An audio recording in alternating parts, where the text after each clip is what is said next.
This is the limestone lowdown. Hear the sound when you lie through the issues all around. From every corner, let's make it clear. The change we need is starting here. Hi everybody, welcome to the latest edition of the Limestone Lowdown. Today we're going to talk about the March 10th, 2025 City Council meeting. It was kind of very light today. It only had less than 10 agenda items. But, the city's been on a tear, we'll use that word, a tear to tear down a bunch of buildings. But a bunch of buildings that, it's crazy the ones that they've been choosing that, particular families, particular, councilmen that own several houses, we won't tear those down no matter how they look and where they're at. But if there's a desirable piece of property, it don't matter what it looks like, it's gone. And that was the case. We had a desirable piece of property on 31 that had a trailer on it, which, it got brought up and the trailer had already been removed, so it's kind of a moot point that it was on there. But of course, being who we are, we went by and looked at it, and then we're like, well, there's nothing there. Did they already do it? And of course, it had already been done. But we went back to our friend Google Earth and went back in time a little bit and saw that, yes, it was actually a trailer. I mean, I didn't think the trailer looked that bad or anything. I think it was pretty bad. I think that it did need to be torn down. But let's say a lot of other houses need to be torn down a lot.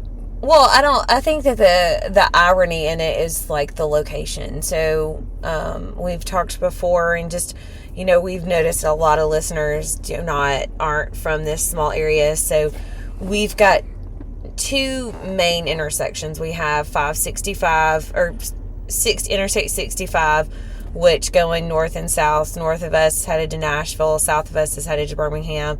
And then we have, Highway 72, which I guess we have three. So we have Highway 72, which runs from east of us is Huntsville, west of us is Florence, and then we have Highway 31.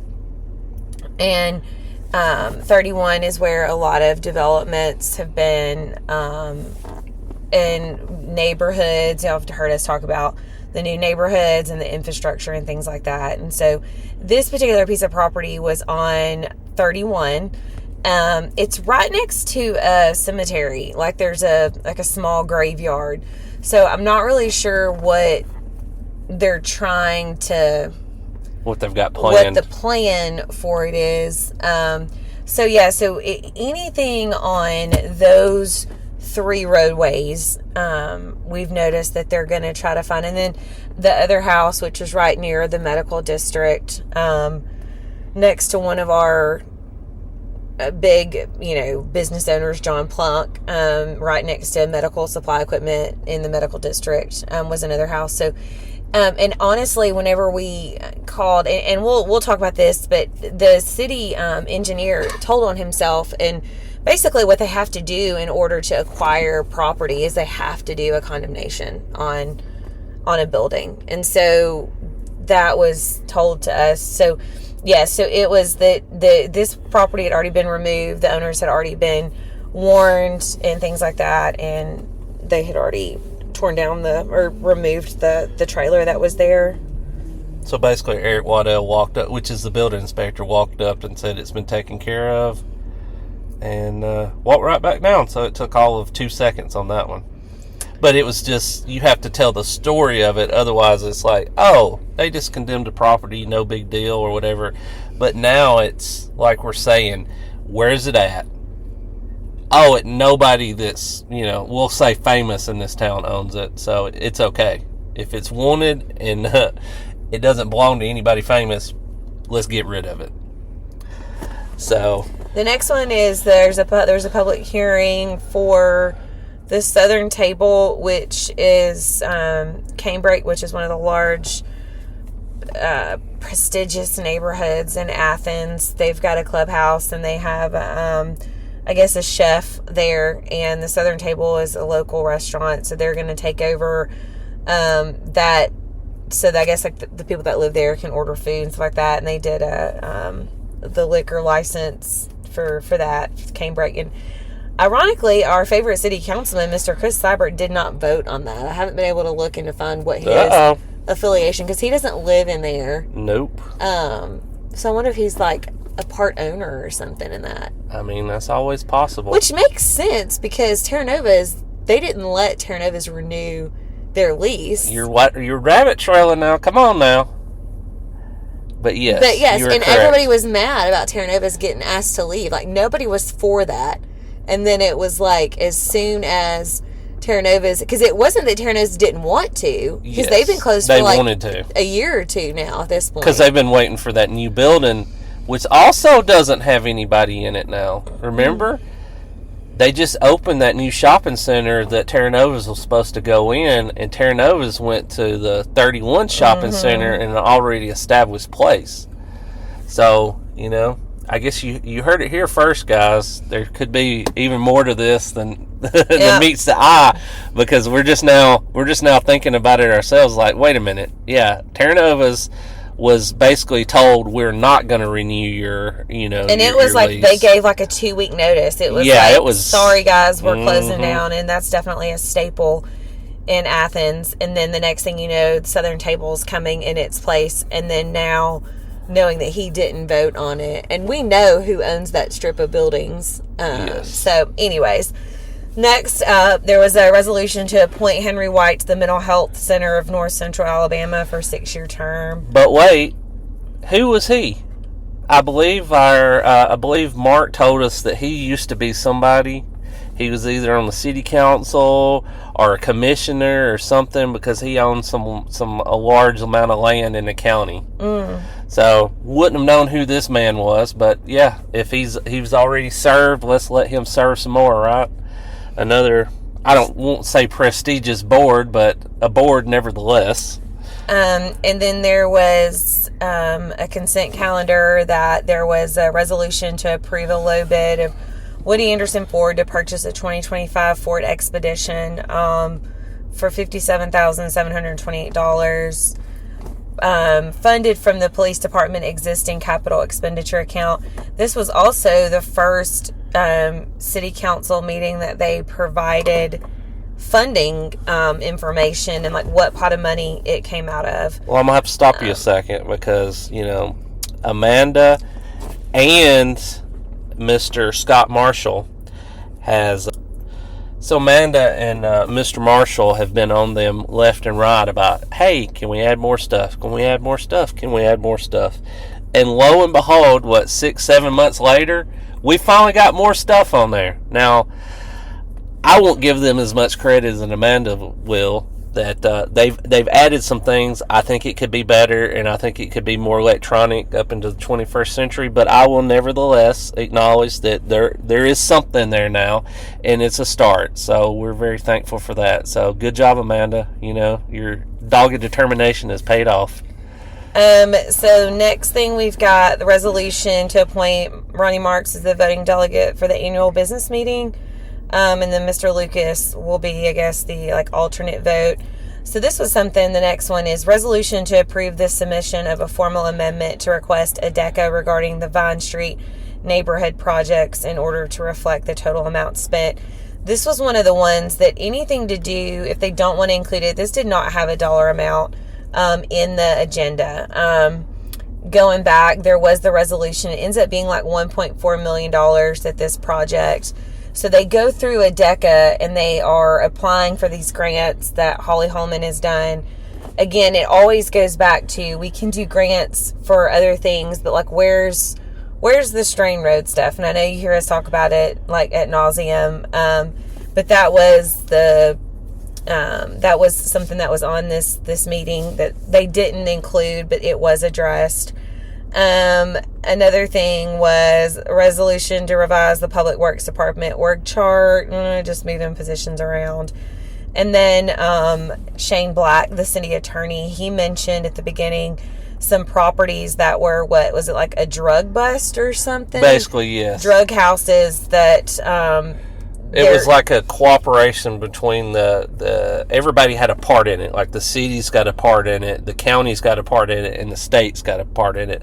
So basically, if they all agree, these can be sold, and then when they're sold, the money will be, like thirds will go back to each, and then they can do kind of whatever they want to with it. And I think they mentioned going back into the police department or something like that. Something, yeah. Yeah, the Athens Police Department, general law enforcement purposes. That sale of those properties or auction of those properties is April 1st. There was a resolution authorizing the electric services director to accept a low bid of $611,000 for Siemens Industry for the 15 kV substation breakers for Athens Utilities director. That comes out of that Athens City 2015 warrant fund and or the 2022 warrant fund. I just don't understand how we have all this money from like 10 years ago. I still need to get some clarification on that. Then there was a resolution authorizing the electric services director to accept the low bid of $415,000 from Mitsubishi Electric Power Products for the substation breakers for multiple Athens Utilities substations. That will also come out of the 2015 and 2022 warrant fund. And the other one is also for the Electric Services Department for $662,700, also from the 2015 and 2022 warrant fund. I just don't see how we have all of this just like money just floating around.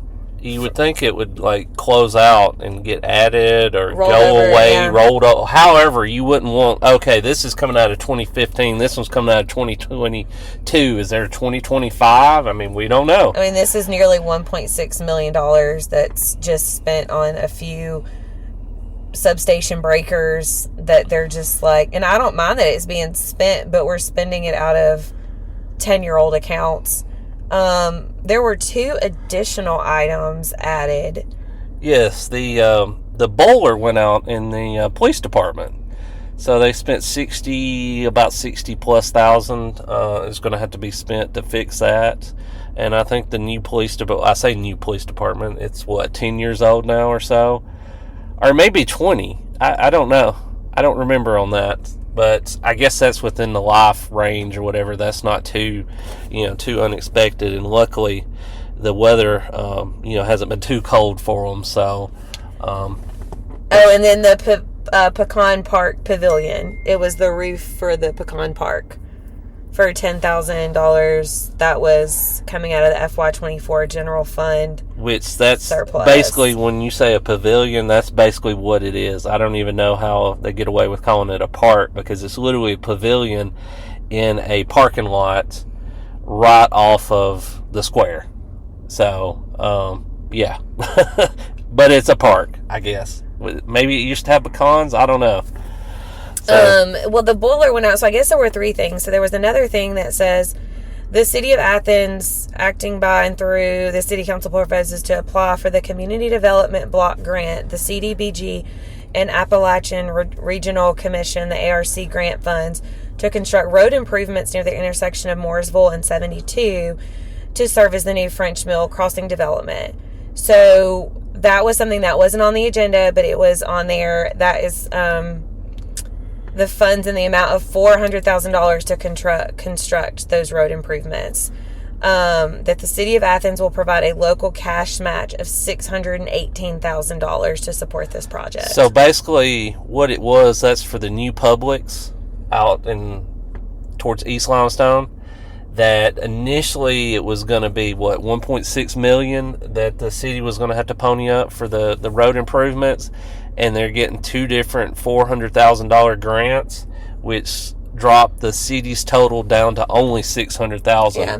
So that's what all that was about. But it's still just crazy to me that we'll do all these grants and everything else, but then we have people our own, like we're doing improvements to the city and padding people's pockets for businesses coming here, but we won't help our own people.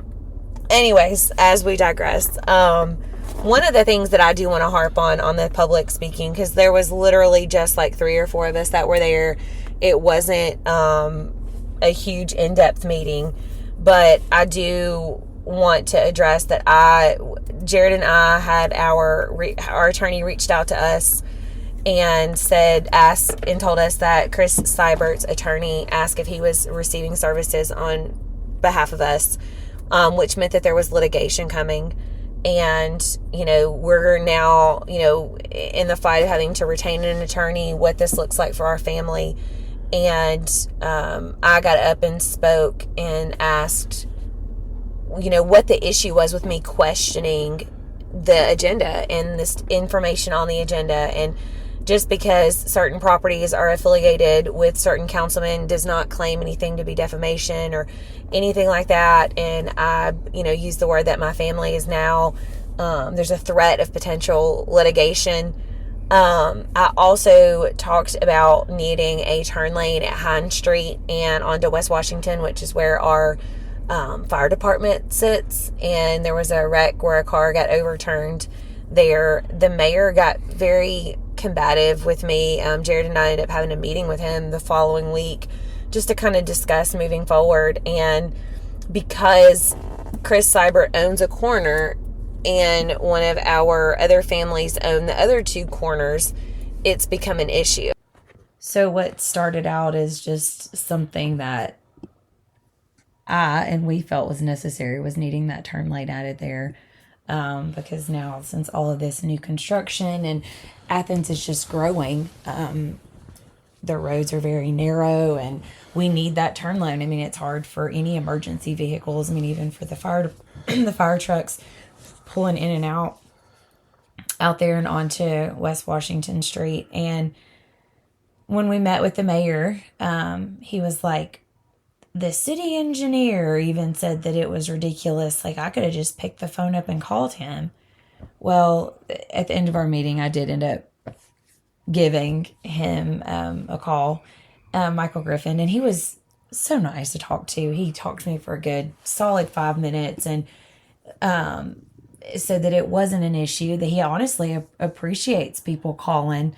And before he worked for the city, he was working kind of in private industry, and his very first wreck he ever had was at that intersection, and he had already looked into doing a study about adding that turn lane there. But he noticed that building, who is owned by one of the prominent families in the city, that their process is that they would have to go through like a condemnation process. Well, they're good at that. They are. I mean, if they want to, it gives their playbook on what the city does. Well, of course. And so that's when I had this aha moment to Jared, like, oh, so when I got up and asked a legitimate concern for our city, that's literally, you can throw a rock from our house at this intersection, that I get framed as though I'm trying to like attack our city councilman, and it wasn't. For once, we weren't. There was no premeditation behind it. Right.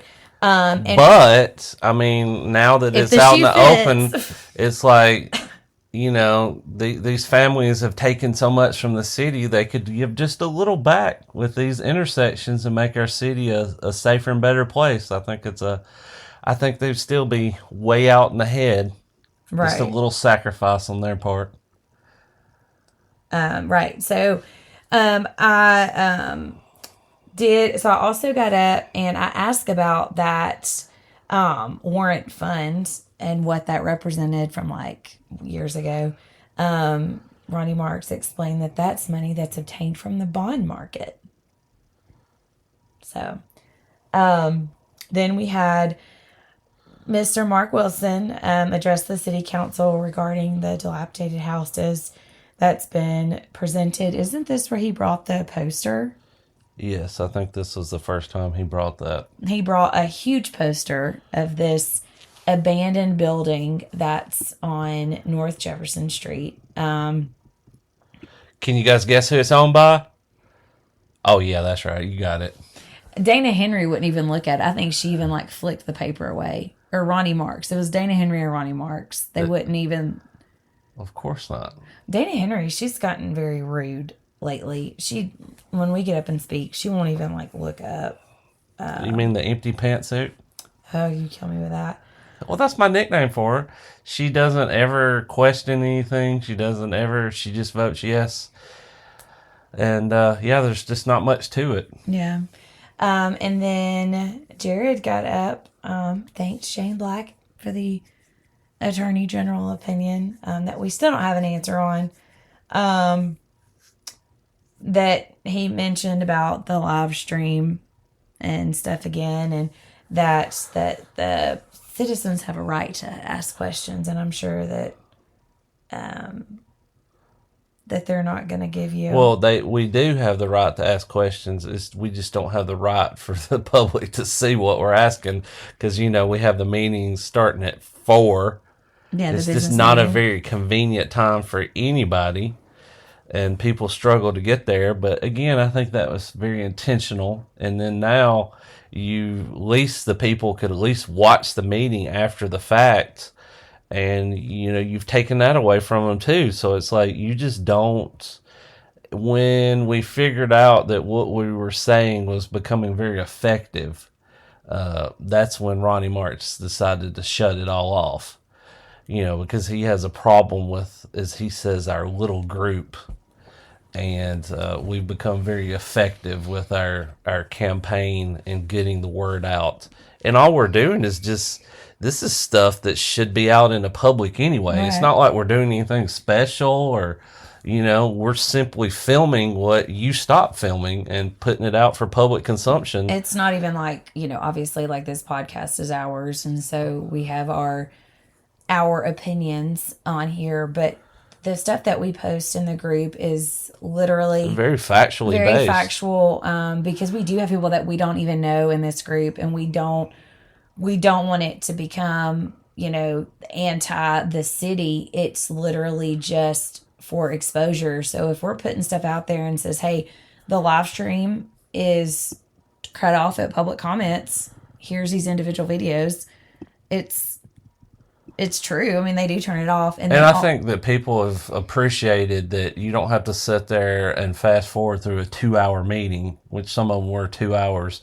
Now, here's a little 30, I mean, sometimes people talk 30 seconds or 3. You have 3 minutes. And we're just posting that. And we don't just post the people that are for us. Like if people get up and speak positive stuff for the city, agreeing with everything that they do, like you still post those videos too. I mean, does Jesus still love the little children? Right. I haven't heard that in a while, so I'm wondering. I'm starting to think that he agrees with us. Especially like you said that whenever when I said threat of litigation, that him and Mr. Marshall, like, uh-oh. Oh yeah, they both looked at each other. It's been months since he's gotten up and speak. But yeah, the group. And then another thing too is that a typical city council meeting might get 150 views on YouTube, maybe, and you have 3 people that show up and then 150 views, and we've got over 30,000 residents. Like it has the appearance that the city wants the least amount of engagement, the least amount of people listening in, so that they control the narrative. Of course. And so now you've got our group that's got, some of our videos are getting 800 views, and people are getting added to the groups all the time. That's what he doesn't like. The mayoral and city council races, last election cycle was less than 5,000 people voted. And now with it being in 2025 and it's an off-year election, it's going to be a lower turnout. Oh, yeah. Big time. We hope that we're able to get people out to vote. Our people. Not their people. They can forget about it. But we're trying to get the word out, and he sees how effective that is.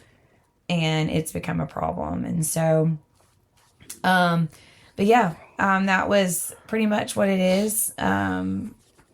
Not many items on the agenda, but the key takeaway is that this was the potential, the threat of litigation that, with his attorney reaching out, asking that amounted to nothing. Right. Yeah. I guess he just Still wants, waiting. He just wants us to retain an attorney. Just he thinks we're wasting money or something. I Yeah. don't really know. Yeah. But as we said in our letter, we welcome it. So bring it on. Yeah. If he ever listens to it again, it's like bring it on. We're not scared. As we said in our letter, we welcome it. Yeah. Still welcome him. Still waiting. Well, all right, guys. Well, thanks for listening in. And until next time, we'll see you guys later.